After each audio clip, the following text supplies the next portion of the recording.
Hey, Elyse, thank you so much for doing this. Quick context here for anyone watching this video a little later on. This is something that I've wanted to start for a while, just like really informal conversations with the best support leaders around and how they're actually operating, what's working, what's changing. And Elyse, you are my first guest, so thank you Oh, so much. This feels very right to me. We met in person last year in London. We were in the same panel at Stripe. It was such a wonderful event. And I left, that conversation thinking, okay, she gets it, like she's thinking about where this is all going, like not just where it's been, which is amazing. And you had a support at Audio, which is fantastic. And I'd love to, get your perspective today and learn a lot from you. So thank you for joining.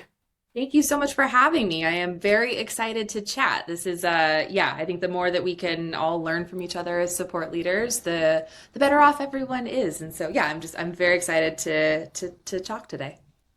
Amazing. Well, I have a million questions for you, as you know. Um, I'd love to touch a little, on what kind of like got you started, Yeah. how you ended up leading audio. I feel like the journeys of like how to get Yeah. from point A to B are always so inspiring. And I'm sure yours is as well.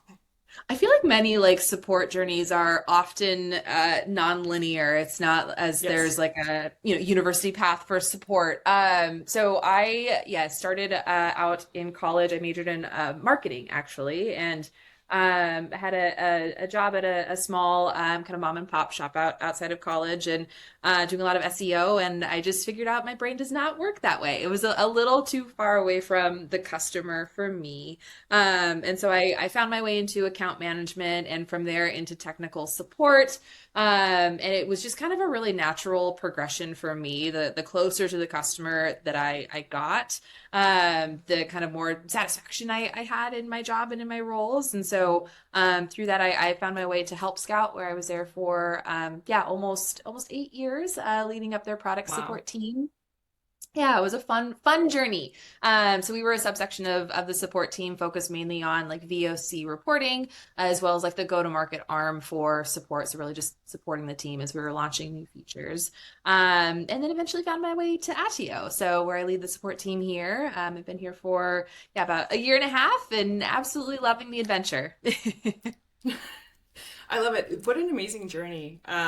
You seem to have found really great companies, have Yeah. built support teams, have influenced the product, have worked with wonderful people that I'm sure you're also still in touch with the people from Help Scout, and that's always a great sign. And now that you're at Audio, I hear wonderful things about how you manage a team. And for those that don't know audio that well, like how would you describe who you're supporting? I Yeah. know that a theme here might be builders, right? Yeah, very much. Which I'd love to learn about. Yeah. So Attio is an AI native CRM for modern go-to-market teams, and so we are working with some of like the fastest growing companies in tech, including like Lovable and Granola. And our whole philosophy is that CRM should really mold to you, not the other way around. So kind of breaking out of the kind of like rigidity that some of the platforms on the market can have. And so that's where like this concept of builder really comes into play. What makes us different is that AI is kind of built into the foundation, and it's also designed for builders, so you can really customize everything within the platform to match how your business works.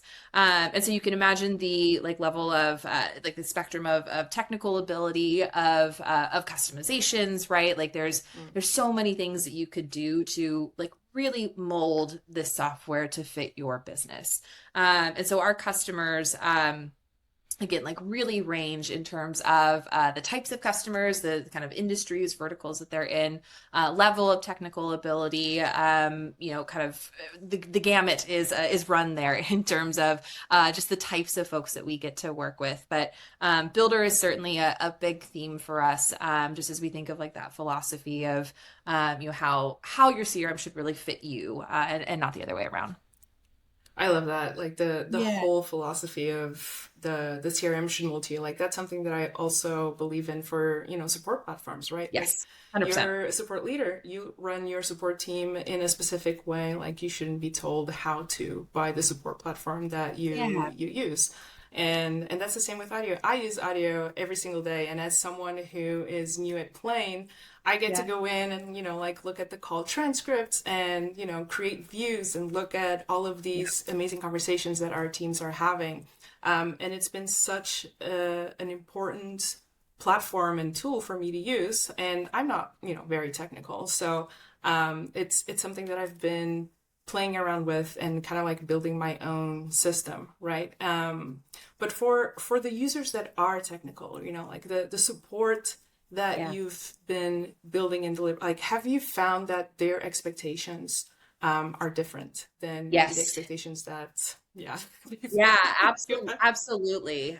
Yeah, so more traditional support, it's more of like the how-to conversations, right? And or at least like that's what I generally think of as a baseline when I think of particularly SaaS support.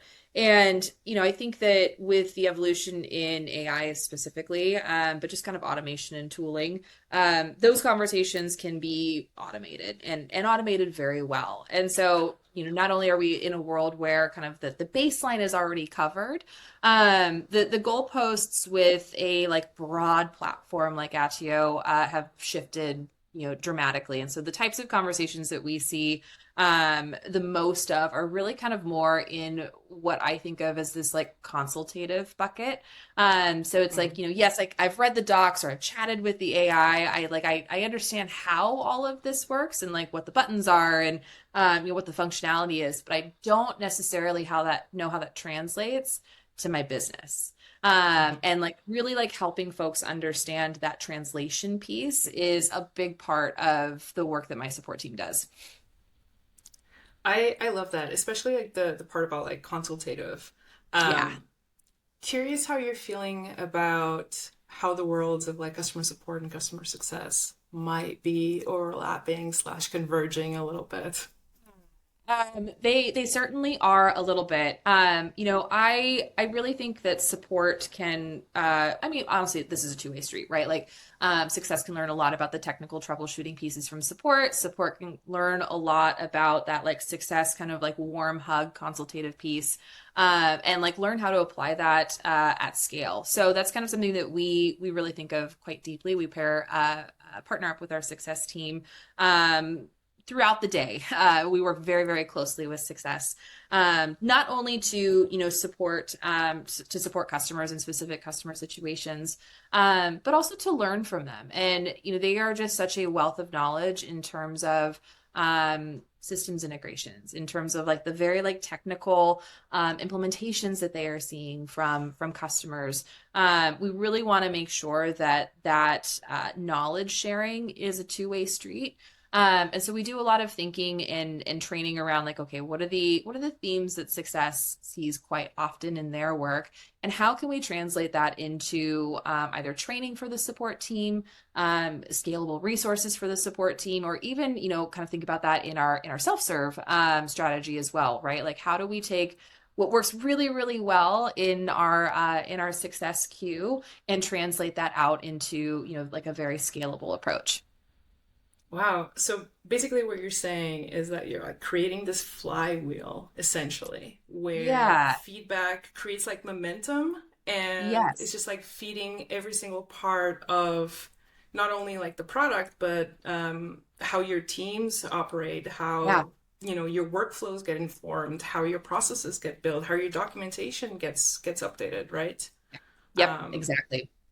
that's really, really cool. I love like concepts of like flywheels, like I feel um like everything really that has or like needs momentum, like if you create a flywheel, like a feedback loop, like that's like the biggest part of it. Just like making sure that A goes to B and then goes back to A, is really important. And I like that how you've been describing, like obviously with AI, conversations and customer support is changing. I Yes. find Yeah. that, customer value is moving upwards a lot, right? And so you're having like these consultative approaches, and you're checking with your customer success team. You're bringing that back into the support team, and essentially, like extracting insights that change the product, that influence revenue, potentially. Like, is your team is probably like orchestrating like workflows across systems, across teams. Like, how would you say that has influenced support's seat at the table at Attio? Yeah, I mean drastically.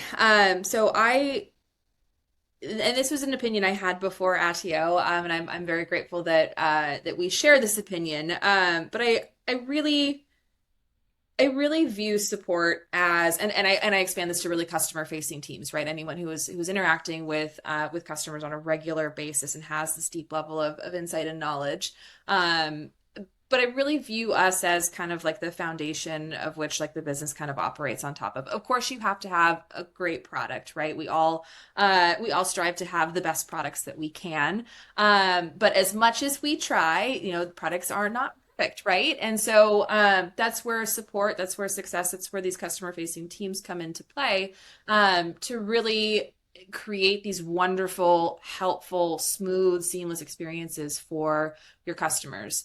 Again, even if you had the most perfect product out there, if the level of service and the quality of service that you're providing your customers um, is not at that, kind of high excellence bar, unfortunately, that they will start to leave, right? Like that's kind of, I think we all can all think of companies who either have a great product or service that they offer, but if the level of support that you receive is not what you're expecting, that's a pretty poor experience, right? And so yeah, just in terms of like that seat at the table conversation, I really do view support as more of a foundational thing on which the business can operate off of. And as you know, the support queue is an incredible wealth of knowledge. And so The making sure that best. making sure that you really understand what your customers are talking about inside of the queue, how they talk about your product. It's a reflection of the entire business. And so we really want to make sure that, not only do we have the kind of foundation of data integrity to work from, which is really important, especially in the age of AI, if we're thinking of like automating these processes that were maybe more manual in previous years. Then you can start to think about those feedback loops, right? And really think about how can I tap into this data in an easier way, number one, away from kind of the manual work of the past, but in a more meaningful way too. You can train agents to do all sorts of things today, depending on your goal and your use case for the data, right? So yeah, that's kind of what I think of when I think of the support seat at the table, supports foundation, kind of how we can strategically impact the business. It's a critical driver of strategy as long as we are like really thinking of that data from a strategic lens. I couldn't agree with you more. Like 100%. I feel like you're hitting like um all the right topics really. Like for me, like context just needs to flow seamlessly, like between Yeah. support, product, Yep. engineering, systems, right? And I Yep. feel like there's just so much weight that customer interactions carry these days that it's just absolutely essential that you're guaranteeing like that really, really thoughtful consultative approach, one to one, but then obviously making sure that all of those data points that you're collecting um, then scale out and have multiplier effects throughout the entire org. So I love how you've explained this, and I'm really stoked that like you're thinking of like support as an absolute like essential to the foundation of a business, really. And curious, like, how are you training your teams to like have that consultative approach? How are you kind of like explaining to them, like, if a customer says this, like, look for these signals, or yeah, walk me through your process. Yeah, so this is actually still very much a work in progress, but kind of speaks to that success flywheel that you mentioned earlier. So one of the things that we really love as a support team are guest stars. So in our weekly syncs, we have training slots that will bring in guest stars from throughout the organization. We actually have one coming up with a teammate from Success who's going to talk us through a couple of topics. And this is where we use both our tool and then just AI in general to help us kind of automate some of this. She'll come in, talk about a topic or two, do a training of like, how does Success think about this? What are maybe the patterns in customer conversations or behaviors to look out for? We then use the called transcripts from Attio. I will pop it into typically Claude or another model, right? And then say, hey, write me a process doc around this. Write me a couple of macros around what we talked about. And you can kind of human in the loop it from there, right? And tweak and edit things. But it really just shortens the cycle between learning something new and then having it very applicable and ready to use directly inside of the queue. I love how you're talking about utilizing AI in your favor to like Yes. obviously, before AI, like we would do all of this manually, right? But All of it these manually. days, Uh-huh. it's crazy. It's Yes. crazy. Claude is one of my Like, best friends. Um, same. yes. Great thought partner, wonderful sounding board. And it's helpful to have that launch pad, right?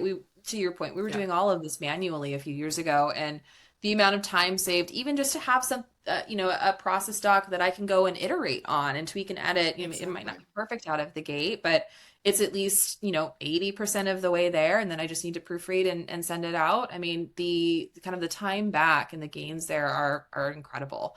um Huge. yeah, yeah.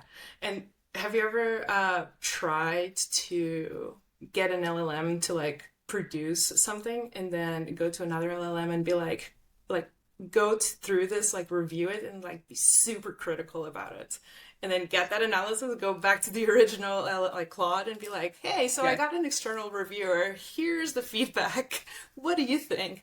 It's really like an interesting iteration loop that Yeah. happens, Yeah. and you end up with like the best type of. I feel like it's just like the best of both worlds, really. Yes. And you're in the middle, just thinking, why do I have a job? I mean, that's what I think, really. But it's really, really interesting. Part of my workflow these days is to open Cursor with Claude Code, Yeah. run a script that connects to Attio's API that then downloads the call transcripts of, like the last week, let's say, that Yep. our, sales and success team had. And then I run those call transcripts through an LLM and I'm like looking for trends, right?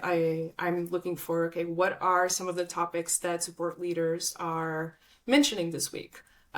What are some of the features that they have highlighted as something that they love about Plane that, I can then go and like build content for? And like before I would have to do this manually, right? If I wanted to do this and like go through this, and probably like three or four people would, yield a result of one. So it's really, really interesting how things are changing. And something that you've said in the past is how we've never been more empowered to build. Yes. And I know that you guys have a very interesting concept of a go-to-market builder. Can you Yeah. talk to me a little bit about that? Yeah, absolutely.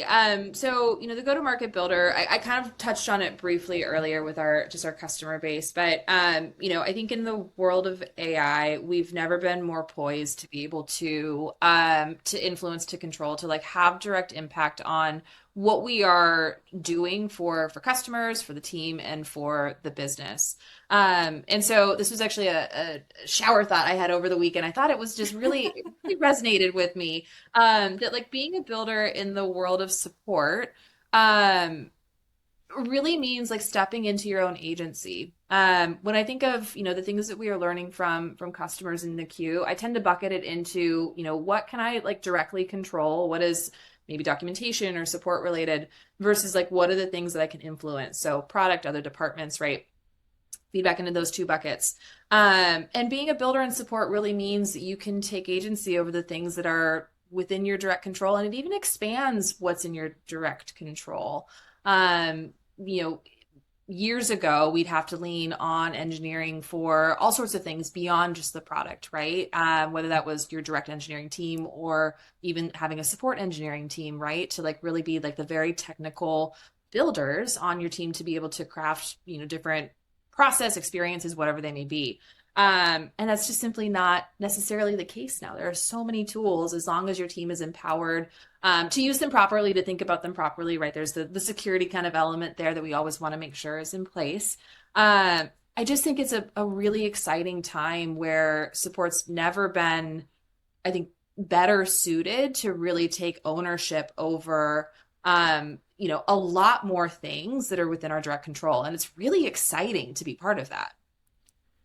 Totally. And from what I hear, your team is spending a lot of time, building processes, working on, like Yeah. workflows, documentation, all of that stuff, which, traditionally teams were a lot more like customer facing, right? But it sounds like you're creating the space for your teams to spend time learning and exploring projects and things like that, which I think is absolutely critical to create that agency, right? So what are some ways that you're encouraging that, or Yeah. letting your teams know that that's maybe an expectation even from Yep. you? Yeah, that is certainly something that, again, like the builder is the buzzword of the day with that, but it's something that we really try to infuse directly into our team culture and really our org culture as well.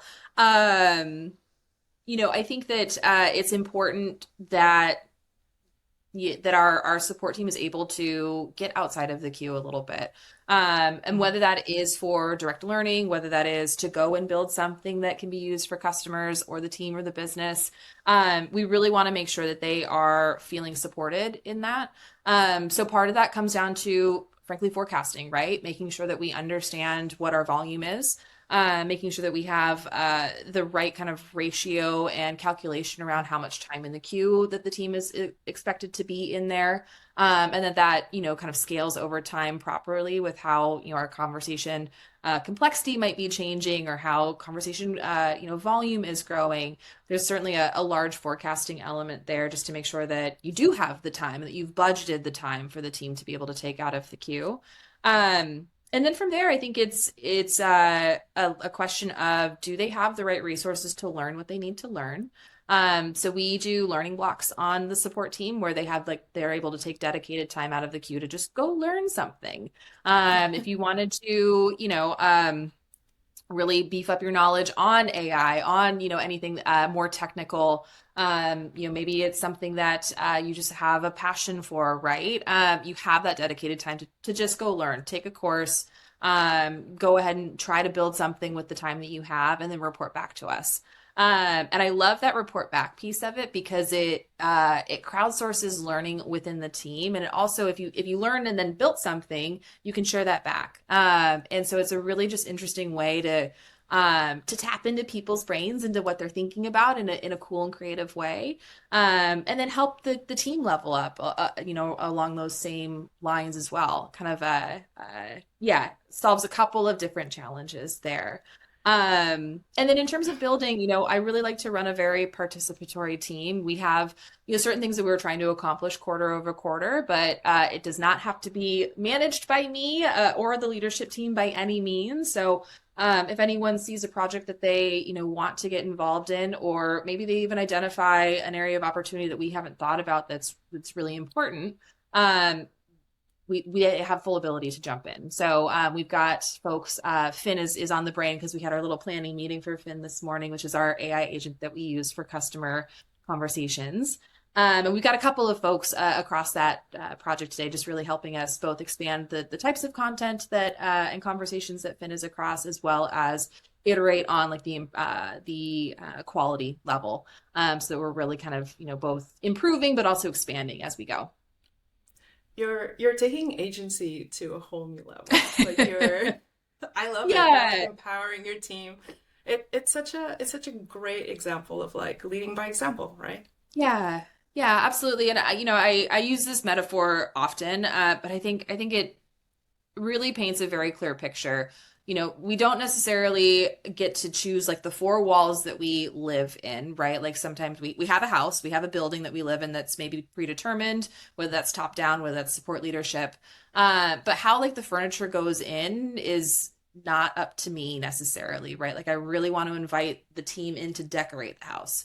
What we put in the kitchen, right? What we put in the living room, how the furniture is arranged, what wallpaper, right? Like whatever you want to, however you want to consider that. I think it is really important to give those keys back to the team, not only from like a perspective lens, the more kind of fresh eyes at a problem or a project, I think can be very insightful, but also just giving them, more access for impact. They're all very hungry and they have such good ideas and they are so close to our customers, and have different strengths, have different passion areas that we really want to make sure they have room to spread their wings and grow a little bit. So that's really how we think of participation in just how do we connect folks with the work that is not only going to help them grow, but is going to help drive some really interesting things for our customers.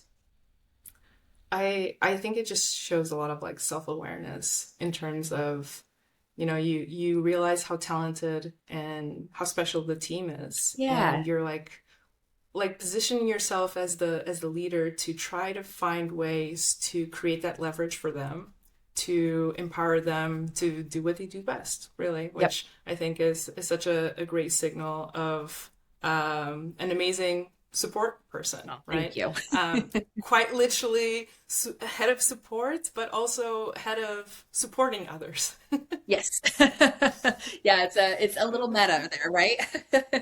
A little meta for sure. And speaking of learning, I think that's something that has been on my mind a little bit as Yeah. I talk to other support leaders too, is how much they've had to adjust to hiring and to training and onboarding over the Yeah. last, 6 months to a year, maybe, where potentially they were used to, you know, not hiring for like technical profiles as much, but now it feels kind of like you have to, and Yeah. that's kind of becoming like table stakes. How are you feeling about that? Like, are you seeing that be something in your world as well?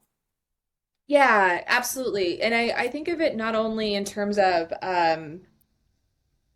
technical skill set. I also think of it in terms of what we were just talking about. Like what are passion areas? What are areas outside of the queue that someone either has experience with or like really wants to develop and grow? We on the support team own so many things outside of the queue. We own our AI strategy, we own our help center, we own the ops piece and all the scaffolding that goes into supporting the support team, the people leadership side of things, right? Like I could go on with kind of the we kind of think of them as ambassador roles, but career paths are also kind of focuses that a support team might have. And so I really, when I am hiring and thinking of team growth, also looking at, do we have a nice balance of folks that can step into these areas or want to step in and grow into these areas? Because the one thing that we want to make sure we avoid too is bottlenecks, right? As we Hmm. are growing and scaling the team.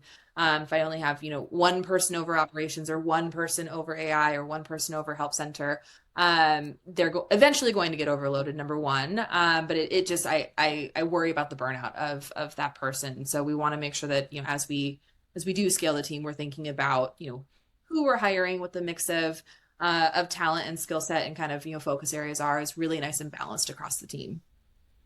I love that. And for teams that potentially are a little bit smaller and where founders are actually the hiring managers at the moment, and they're Yes. thinking about like setting up those support Yeah. operations from literally a foundations level, what type of advice would you give them, knowing what you know today? Yeah, yeah. I think of the biggest one is just empower your people. So whether that is with kind of organization, information, vision, what you expect from your support, kind of how you are really thinking about What is the quality? What is the maybe North Star? I stole ours directly from our CEO in a conversation kind of similar to this when I started. He was describing, some of the brands that he like really respects as support and wanting our queue to feel as ridiculously helpful as possible. And so that's our North Star, is to be so helpful that customers walk away thinking, wow, they like really, really get it. And so that type of conversation, especially as I got started here at Attio, was incredibly helpful just to kind of tap into his brain, and really understand from his perspective, how do you want our customers to feel through this, and what are kind of some of those non-negotiables. So I think empowering them with knowledge, number one. But then empowering them with the ability to go and do the things that they need to do to then bring that vision to life. So whether that is, again, like we talked about, security being an important thing, making sure that you are kind of tightened up on any expectations there, giving them the room to experiment with different tooling, giving them the room to, kind of come up with hiring and forecasting and all of that. I think just empower your people is really like the biggest piece of advice that I can give. Yeah, trust can do so much for Yeah, like someone's ability to perform and to absolutely. trust themselves back, right? Yep. I love that advice. Elise, I could talk to you forever, but I also want to be respectful of your time. One more question, or two maybe. Yes. Are you currently hiring? We actually just closed on the support team a hiring Oh, round, but congrats! yes, very excited for our new folks to join. But yeah, the business is growing. We are hiring across all sorts of different departments. So certainly check out that careers page. I'm sure as the year goes on, we will be opening up more roles. But yeah, we are hiring holistically as a company across all departments right now. Amazing. And if someone would be interested in applying to Adio, how would you, or what type of advice would you give them in terms of, how to best position themselves? Like what type of things the Adio team usually looks for? How to be successful? Yeah. Yeah, that's a really good question. I absolutely love this team, number one. We are a very ambitious bunch trying to do some big things in the market. And there's no other team that I would want to do this type of building with. And so, we are really looking for folks that can help us deliver there. So, passion in your craft, passion in our vision. Those are all really good things to demonstrate as you are considering or talking to anyone about an Attio role. Awesome. And Yeah. builders. Yes, and builders. Yes. Yeah. Yeah, the Passion to technical build. ability there. Yes, passion to build. Yeah, it's a very greenfield opportunity here right now, which is very exciting. And so the passion to build is very important and very helpful. It's super cool. I am very excited to see how Adio continues to grow. As a user, as I mentioned, I can't wait to see like more features and like how you're growing the API. It's all Yep. very exciting. We So have some Elise, very thank exciting you. features. I just saw a sneak peek of our roadmap the other day, so very Ooh, excited for to get you some visibility there too as they come out. 2026 is going to be a great year. amazing. Elise, it was so nice to chat with you. Thank you so much Yeah, for you as being well. my first guest. Thank you so much for having me. This was so fun. No, seriously, I don't even have a name for the series. Like, that's how early we are. So, thank you so much. I Of really course. appreciate it. And I'm sure that there's a lot of insight here from your responses that are going to be so helpful for other support leaders dealing with the same types of challenges and growing their team, past a Series B, Series C, and beyond. Absolutely. Yeah. And if anyone ever wants to talk shop, feel free to reach out. I'm more than happy to have any conversations. Like I said, the more that we can learn from each other, I think the better. I agree. I think 2026 is the year of support sharing as much as Yes. possible. Yeah, absolutely agree.